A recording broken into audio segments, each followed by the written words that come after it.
Hello friends, नमस्ते YouTube my channel. तो आज આપણે બનાવીશું મગની દાળના દાળવડા। તો જો મગની દાળના દાળવડા બનાવવા માટે મેં અહીંયા મગની દાળ લીધી છે। તો મગની દાળને પહેલાં આપણે સાફ કરીને તેને ચોખ્ખા પાણીથી ધોઈ નાખીશું। આ રીતે તેને ધોઈ નાખીશું એટલે એનો બધો ડાર્ચ નીકળી જાય દાળનો। આ મગની દાળના દાળવાળા તમે બનાવો ને એટલા ટેસ્ટી અને સરસ બને છે કે તમે એક વખત બનાવશો ને તો ફરીથી પણ બનાવવાનું મન થશે। એટલા ટેસ્ટી દાળવાળા અહીંયા તૈયાર થાય છે। તો જો અહીંયા દાળને આપણે ધોઈ નાખી છે 2 પાણીથી। દાળનો બધો ડાર્ચ નીકળી જવો જોઈએ। જો આ રીતે આપણે પહેલાં દાળને ધોઈ નાખવાની છે।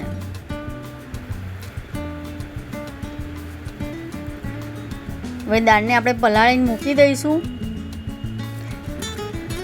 જો તમે સવારે બનાવતા હોય તો તમારે રાત્રે દાળને પલાળી દેવાની, અને જો રાત્રે બનાવવા હોય તો તમારે સવારે દાળને પલાળીને મૂકી દેવાની। તો જો દાળ આપણી સરસ પલળી ગઈ છે। તો જો બધા છોતરા દાળના નીકળી ગયા છે। તો હવે આપણે તેના છોતરાને કાઢી નાખીશું દાળના।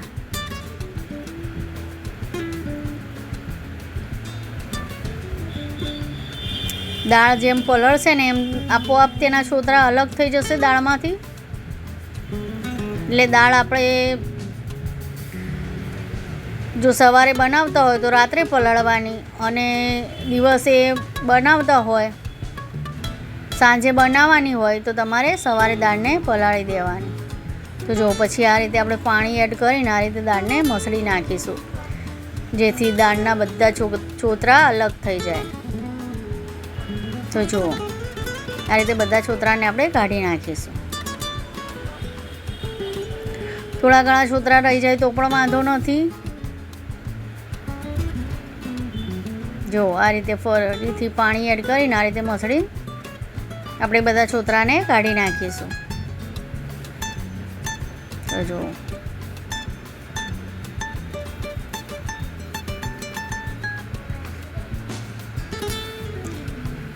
મેં આવી રીતે બધા છોતરાને કાઢી નાખ્યા હતા।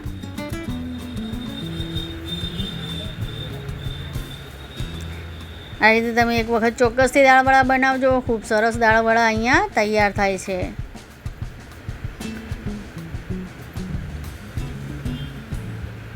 તો જો આપણા બધા છોતરા નીકળી ગયા છે દાળમાંથી। થોડા ઘણા છોતરા રહી જાય તો પણ કંઈ વાંધો નથી।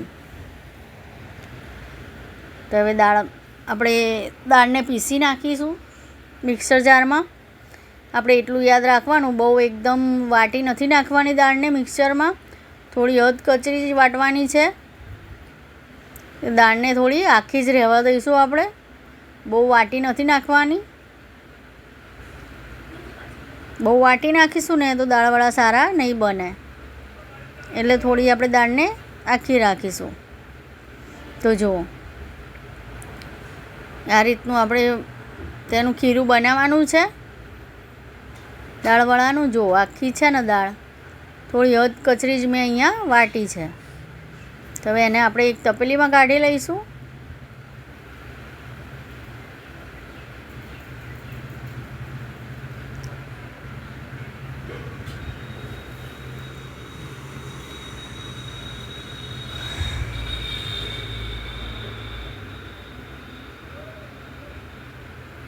આમાં તમે પાણી એડ ના કરતા, પાણી એડ કરશો ને તો વધારે ઢીલું બેટર થઈ જશે, કેમ કે દાળમાંથી પાણી છૂટે જ છે। મેં થોડું પાણી અંદર એડ કરી દીધું હતું, તે માટે આ બેટર થોડું ઢીલું થઈ ગયું હતું। પણ તમે એટલું યાદ રાખજો કે આની અંદર પાણી એડ સહેજ પણ નથી કરવાનું। હવે તેમાં આપણે ચણાનો લોટ એડ કરીશું। અત્યારે આપણે થોડો જ ચણાનો લોટ એડ કરીશું, પછી જો એવું લાગશે તો આપણે પછી ફરીથી ચણાનો લોટ અંદર એડ કરીશું।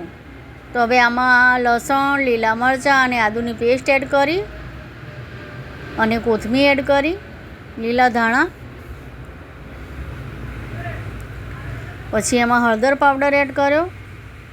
તમારે હળદર પાવડર એડ કરવો હોય તો કરવાનું, નકર તમે સ્કીપ બી કરી શકો છો। અહીંયા મેં થોડો ખાવાનો સોડા લીધો છે, તો ખાવાનો સોડા એડ કરીશું અંદર ચપટી. પછી આ રીતે મિક્સ કરી નાખીશું બેટરને. જુઓ, આ રીતે મિક્સ કરી દેવાનું છે બેટર.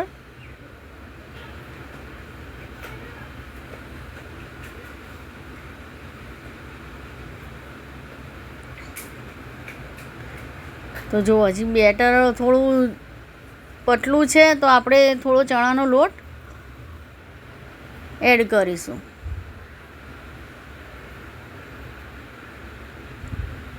મેં આમાં સહેજ પાણી એડ કરું ને એટલે ચણાના લોટની આમાં વધારે જરૂર પડી. નકર જે આગળ ચણાનો લોટ એડ કર્યો ને એટલો તમે ચણાનો લોટ એડ કરો ને તો સરસ દાળવડા તૈયાર થઈ જાય છે. ખાલી ચણાના લોટનું આપણે ઉપર કોટિંગ જ કરવાનું હોય છે. હવે આપણે એમાં મીઠું એડ કરીશું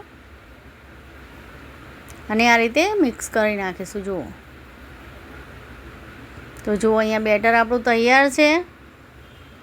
અહીંયા બહુ જાડું બી નહીં અને બહુ પતલું બી નહીં, આ રીતનું મેં બેટર તૈયાર કર્યું છે. જુઓ,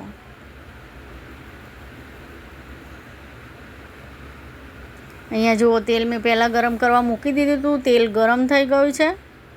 તો હવે બધા દાળવડાને આપણે પાડી દઈશું.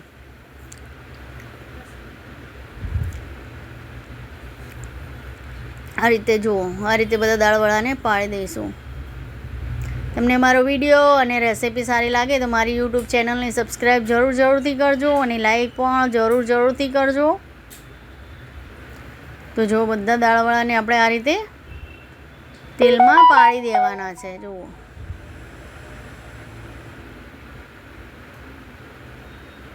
આને એકદમ ધીમા તાપ ઉપર જ શેકવા દેવાના, જેથી અંદરથી બી સરસ ચડી જાય અને બહારથી સરસ એકદમ ક્રિસ્પી બને, એકદમ કડક બને. એવા દાળવડા અહીંયા આપણે શેકવાના છે, તળવાના છે. જુઓ, અને એકદમ ધીમા ગેસ ઉપર જ આપણે શેકીશું.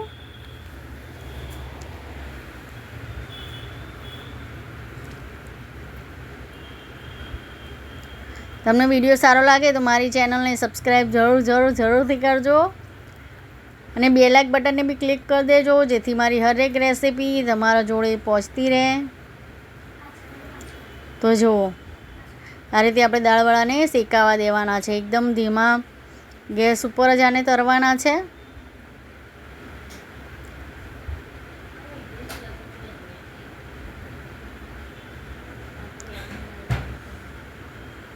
તો જુઓ,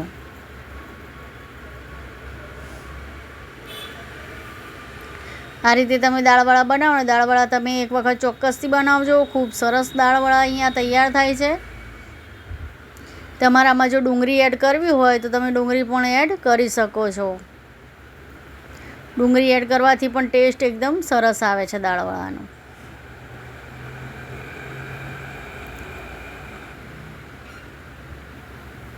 તો જુઓ, આ રીતે આપણે દાળવડાને ચડવા દેવાના છે.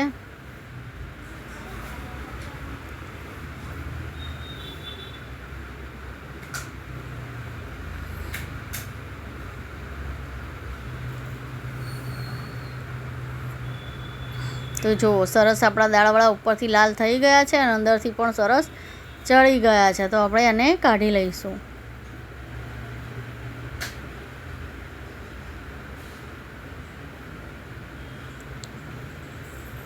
એ જ રીતે આપણે બીજા દાળવડાને પાડી દઈશું.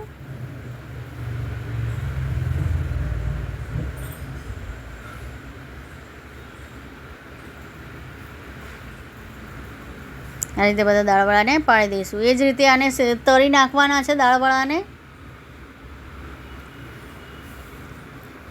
જો તમે ફાસ્ટ ગેસ રાખશો ને તો ઉપરથી દાળવડા બળી જશે, લાલ થઈ જશે ને અંદરથી કાચા રહેશે. તે માટે આને એકદમ ધીમા ગેસ ઉપર જ શેકજો, કેમ કે દાળના આપણે ભજીયા બનાવ્યા છે, દાળના વડા બનાવ્યા છે, એટલે જલ્દી બળી જતા હોય છે. તો જો અહીંયા આપણે દાળવડા તૈયાર છે. જો એકદમ ટેસ્ટી અને સરસ દાળવડા બન્યા હતા. તમે ચોક્કસથી બનાવજો, ખૂબ સરસ બને છે. તો બધાને મારા તરફથી જય મા લક્ષ્મી અને જય શ્રી કૃષ્ણ. અને ટેસ્ટમાં પણ એકદમ સરસ બન્યા હતા દાળવડા.